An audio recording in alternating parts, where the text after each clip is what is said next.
क्या आप जानते हैं कि आपके शहर के सरकारी अस्पताल में जो डॉक्टर रात के 2 बजे भी बिना सोए आपका इलाज कर रहा होता है, उसकी महीने की कमाई कितनी होती है? जी हाँ दोस्तों, हम बात कर रहे हैं उन एमबीबीएस इंटर्न्स की जो डॉक्टर्स बनने की आखिरी सीढ़ी पर दिन रात 12-12 घंटे अस्पतालों में पसीना बहाते हैं। लेकिन पिछले 4 साल से इन डॉक्टर्स की जेब में आने वाला पैसा यानी उनका स्टाइपेंड एक जगह थमा हुआ है। पर अब सेंट्रल गवर्नमेंट की गलियारों से मेडिकल स्टूडेंट्स और इंटर्न डॉक्टरों के लिए ऐसी गुड न्यूज आ रही है जिसे सुनकर उनकी सारी थकान गायब होने वाली है। दोस्तों, सरकार एम्स और सभी सेंट्रल मेडिकल कॉलेजों में इंटर्न्स का स्टाइपेंड बढ़ाने की एक बहुत बड़ी तैयारी कर रही है। चलिए इस पूरे मामले को थोड़ा डिटेल में और आंकड़ों के साथ समझ लेते हैं। हेल्थ मिनिस्ट्री से एक आरटीआई के जरिए ये बेहद जरूरी जानकारी मांगी गई थी।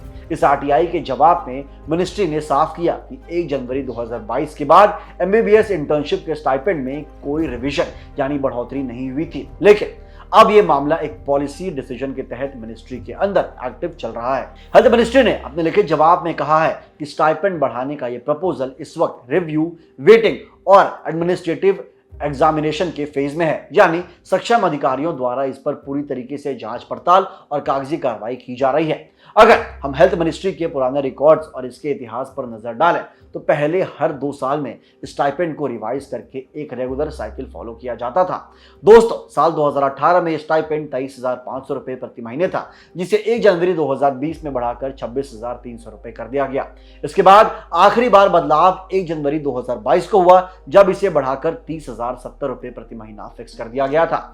लेकिन 2022 के बाद से लेकर अब तक यानी पिछले 4 सालों से इस अमाउंट में 1 रुपए की भी बढ़ोतरी नहीं की गई है, जिसके चलते देश भर के इंटर्न डॉक्टर लगातार इसकी मांग उठा रहे हैं। हालांकि इस आरटीआई के जवाब में मिनिस्ट्री ने कुछ सीक्रेट्स को शेयर करने से साफ मना भी कर दिया है। जब आरटीआई के जरिए इंटर डिपार्टमेंटल कंसल्टेशन यानी अलग अलग विभागों की बातचीत, कमेटी के ऑब्जर्वेशन और फाइल नोटिंग की डिटेल्स मांगी गई तो मिनिस्ट्री ने आरटीआई एक्ट के सेक्शन 8(1)(I) के हवाला देते हुए इसे छुपा लिया।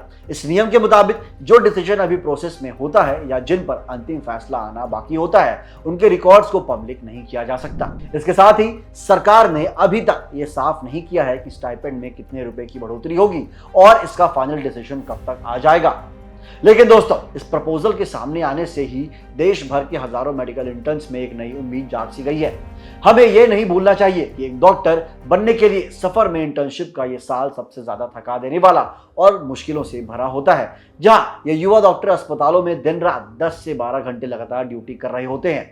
ऐसे में अगर सेंट्रल गवर्नमेंट इस स्टाइपेंड को बढ़ाने का फाइनल अप्रूवल दे देती है तो एम्स और दूसरे केंद्रीय अस्पतालों के डॉक्टरों को एक बहुत बड़ा आर्थिक सपोर्ट मिलेगा।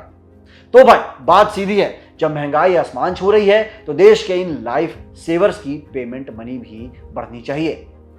अब देखना यह है कि सरकार इस प्रपोजल की फाइल पर फाइनल मुहर कब तक लगाती है और इन डॉक्टरों के अकाउंट में बढ़ी हुई सैलरी कब से क्रेडिट होनी शुरू होती है। वैसे आपके हिसाब से एक एमबीबीएस इंटर्न डॉक्टर को कम से कम कितने पैसे यानी स्टाइपेंड मिलना चाहिए?